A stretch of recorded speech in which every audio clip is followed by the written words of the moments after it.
What's up, guys? We're here in Borderlands 2 today. We're going to discuss how to beat Pyro Pete the Invincible. He is the secret boss on the third downloadable content of Borderlands 2 called Mr. Tourgues Campaign of Carnage.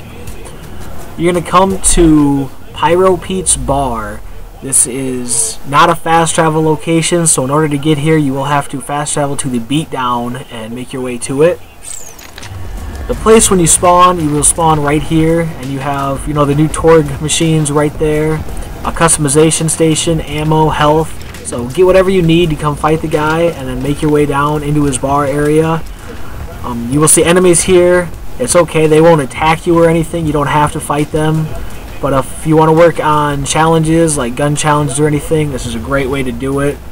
Just attack the guys here, and there's a lot of them to attack. But I'm just going to make my way to the elevator to the right here and ride down into his little secret lair area. This is where you're going to fight him. He doesn't have any special way to beat him like Guy did, but it's just going to take lots of ammo. He does like to eat a lot of ammo if you're doing it without any modded weapons or anything. So go ahead and drop down. First thing you notice is he's not standing in the middle like your other two Invincible bosses from the first downloadable content game. You're going to come over here, and this little information kiosk right here is where you spawn him. You're going to hit it. It's going to use 8 iridium, as you see. Just like the other two Invincible bosses also used iridium to spawn them. And Terramorpheus the Invincible used him as well, used iridium.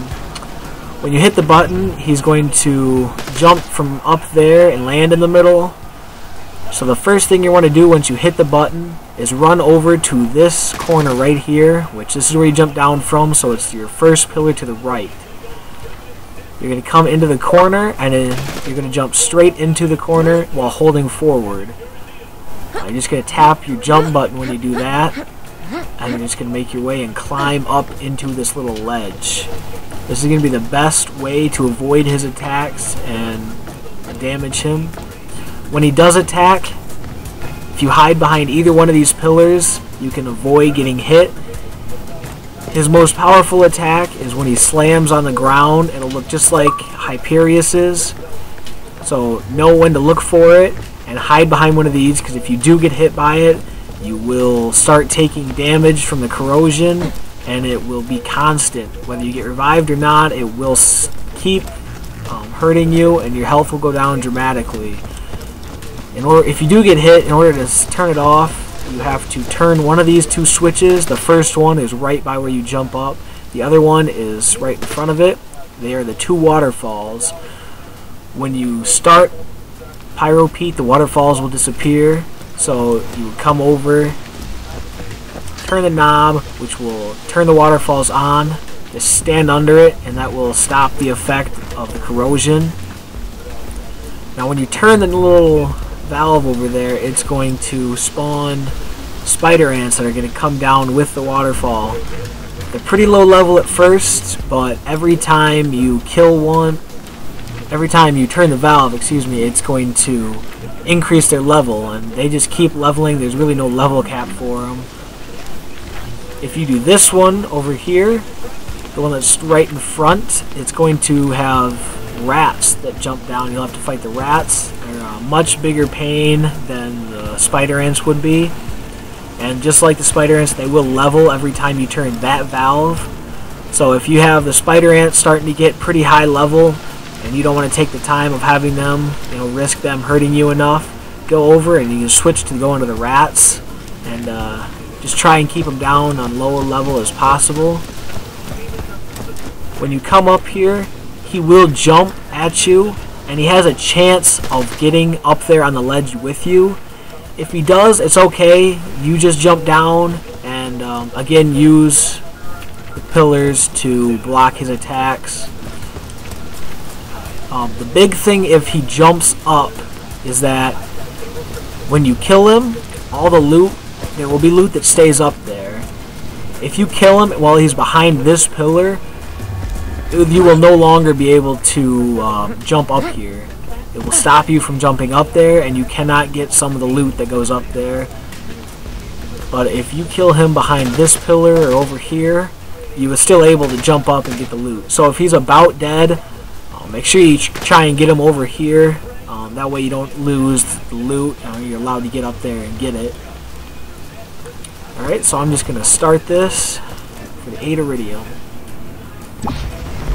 See, jumps down. I'm immediately going to run over here and get into my area. Now I'm using a B in the conference call at first just to lower his shield. Once his shield goes away, I am going to switch to a baby maker, which I don't have equipped right now, and I will use that to lower his health as well. If you run out of ammo, which there's a good chance you will,